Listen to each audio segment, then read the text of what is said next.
ছোটোবেলা থেকেই রান্নাবান্না করতে আমার খুবই ভালো লাগে। যখন ক্লাস 5-এ পড়ি তখন আমার বাপি ট্রান্সফার হয়ে চলে যান আরামবাগে। বাপি পুলিশে জব করতেন, এখন উনি রিটায়ার্ড। তো সমস্ত বাজার দোকান প্রায় আমাকেই করতে হতো। তো সেদিন যখন বাজারে গিয়েছিলাম নিজের কাজের জন্য, আমার সব কিছু মনে পড়ছিল, ছোটোবেলার কথা মনে পড়ে যাচ্ছিলো যে কীভাবে আমি ছোটোবেলায় বাজার করতাম।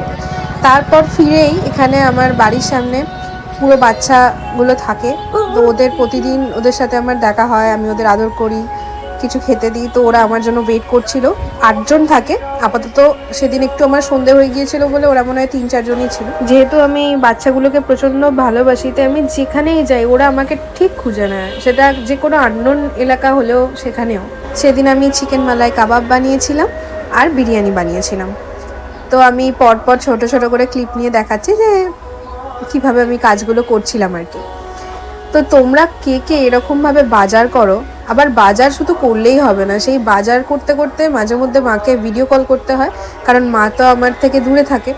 তো ভিডিও কল করে দেখাতে হয়। যদি আমি কোনো জিনিসের দাম বেশিতে নিয়ে চলে আসি কিংবা কোনো খারাপ জিনিস নিয়ে চলে আসি, তাহলে বাড়িতে আমার মাসি আর দূরে আমার মা কেউই আমাকে রক্ষা। ম্যারিনেশনের কালারটা কিন্তু এখানে অতটাও ভালো আসেনি, যেটা রিয়েলি আমি দেখছি। আমি যখন নিজের অর্ডারের জন্য কেনাকাটা করতে যাই আমার খুব মজা লাগে, আর স্পেশালি যখন একা একা দেখে দেখে বাজার করি তার তো কোনো কথাই নেই। তো দেখো আমাদের এখানে চিকেনটা রেডি হয়ে গেছে।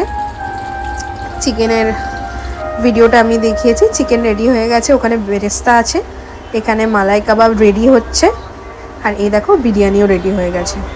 তো তোমরা জানিও, আর তোমাদেরও যদি চিকেন মালাই কাবাব, চিকেন টিক্কা কিংবা বিরিয়ানি অর্ডার করতে হয় তাহলে অবশ্যই বাড়ির সাথে কন্ট্যাক্ট করে নিতে হবে। আর তোমরা তোমাদের পছন্দ মতো কাস্টমাইজ করে নানান কেক অর্ডার দিতে পারো।